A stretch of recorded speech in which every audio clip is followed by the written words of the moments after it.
Enzymes. So what are the role of enzymes in these energy transformations? Enzymes are biological catalysts. They are not consumed in the reaction, so that means they can be reused. They are not part of the reaction. They're just there to get the reaction going. They are going to lower the activation energy and speed up the rates of reactions. So they make the reaction happen faster so you can get more product. There's your lower activation energy. And most enzymes are going to be proteins, but there are a few enzymes or ribozymes that are going to be made up of RNA. We'll talk about specific ones in a later video. So how do enzymes work? First step is the substrate is going to bind to the enzyme active site.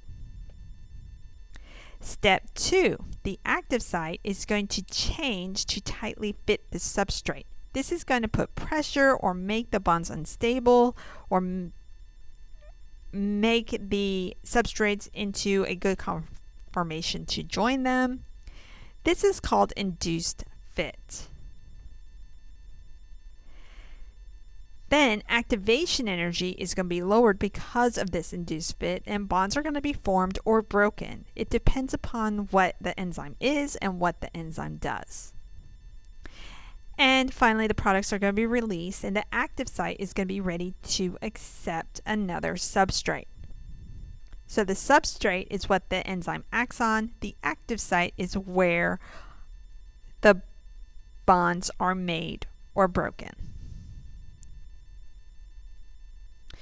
There are lots of factors that are going to affect the rate of reaction because these are proteins. We still have protein structure. So anything that denatures a protein are going to denature enzymes. So temperature is going to have an effect.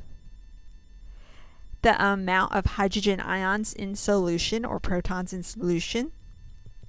How much salt there is, because that's going to have an effect on those polar or ionic bonds. How much substrate there are. The reaction is going to happen a lot faster if there's a large amount of substrate. And inhibitors. Molecules that block or prevent the enzyme from working.